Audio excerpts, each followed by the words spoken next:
அனைவருக்கும் வணக்கம். என் லைஃப்பில் இந்த மாதிரி ஒரு பெயின்ஃபுல்லான ஒரு சுச்சுவேஷனை நான் ஃபேஸ் பண்ணதே கிடையாது. மனசு முழுக்க வலி வலி மட்டும்தான். இந்த சுற்றுப்பயணத்தில் என்னென்ன மக்கள் பார்க்க வராங்க, அதுக்கு ஒரே ஒரு காரணம் தான், அவங்க என் மேலே வச்சிருக்கிற அன்பும் பாசம். அந்த அன்புக்கும் பாசத்துக்கும் நான் எப்பவும் கடமைப்பட்டிருக்கிறேன். அதனால தான் இந்த சுற்றுப்பயணத்தில் மற்ற எல்லா விஷயங்களையும் தாண்டி மக்களுடைய சேஃப்டி, அதில் எந்த காம்ப்ரமைஸும் பண்ணிடக்கூடாதுன்றதுக்காக தான் அது என் மனசில் ரொம்ப ஆழமாக இருக்கும் அந்த எண்ணம்.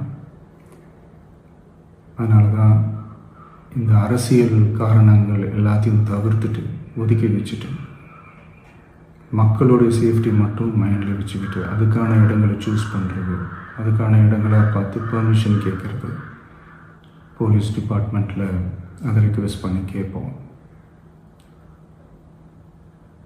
ஆனால் நடக்கக்கூடாதது நடந்துருச்சு. நானும் மனுஷன் தானே. அந்த நேரத்தில் அத்தனை பேர் பாதிக்கப்பட்டு இருக்கும்போது எப்படி அந்த ஊரை விட்டுட்டு என்னால் கிளம்பி வர முடியும்? நான் திரும்ப அங்கே போகணும்னு இருந்துச்சுன்னா அதை ஒரு காரணம் காட்டி அங்கே வேறு சில பதட்டமான சுச்சுவேஷன்ஸ், வேறு சில அசம்பாவிதங்கள், அந்த மாதிரி எதுவும் நடந்துடக்கூடாதுன்றதுக்காக தான் நான் அதை அவாய்ட் பண்ணேன்.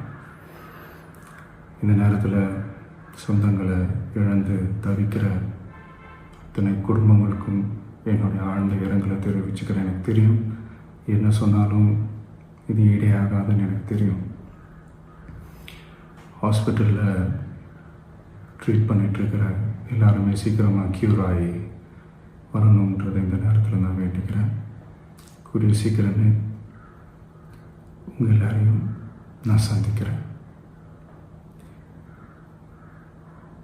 இந்த நேரத்தில் எங்களுடைய வலிகளை, எங்களுடைய நிலைமையை புரிஞ்சுக்கிட்டு எங்களுக்காக பேசின அரசியல் கட்சிகளை சார்ந்த நண்பர்கள், தலைவர்கள் அனைவருக்கும் என்னுடைய நன்றியை தெரிவிச்சுக்கிறேன். கிட்டத்தட்ட ஒரு 5 மாவட்டத்துக்கு பிரச்சாரத்துக்கு போனோம். இந்த மாதிரி எதுவுமே நடக்கல. ஆனால் கரூரில் மட்டும் ஏன் எப்படி நடக்குது, எப்படி நடக்குது? மக்களுக்கு எல்லா உண்மையும் தெரியும். மக்கள் எல்லாத்தையும் பார்த்துக்கிட்டு இருக்கிறாங்க. கரூரை சேர்ந்த அந்த மக்கள் அந்த உண்மையெல்லாம் வெளியில் சொல்லும்போது எனக்கு கடவுளே நேரில் வந்து இறங்கி அந்த உண்மைகள்லாம் சொல்கிற மாதிரி எனக்கு தோணுச்சு. சீக்கிரமே எல்லா உண்மைகளும் வெளியில் வரும்.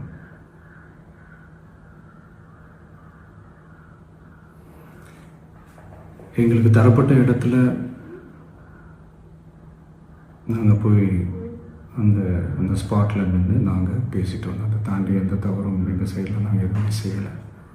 பட் இருந்தாலும் எங்கள் கட்சியை சேர்ந்த நிர்வாகிகள், தோழர்கள் மேலே எஃப்ஐஆர், அது மட்டும் இல்லை சோஷியல் மீடியாவை சேர்ந்த நண்பர்கள், தோழர்கள், அவங்க மேலே எஃப்ஐஆர்லாம் போட்டு இப்போ பிடிச்சிக்கிட்டு இருக்கிறாங்க.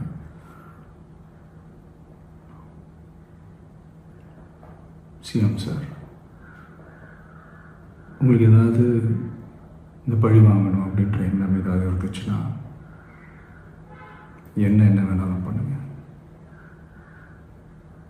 அவங்க மேலே கை வைக்காதீங்க. நான் ஒன்று வீட்டில் இருப்பேன், இல்லை நான் ஆஃபீஸில் இருப்பேன். என்ன வேணாலும் செய்யுங்க. நண்பர்களே, தோழர்களே, நம்மளுடைய அரசியல் பயணம் இன்னும் ஸ்ட்ராங்காக, இன்னும் தைரியத்தோட கண்டினியூ ஆகும்.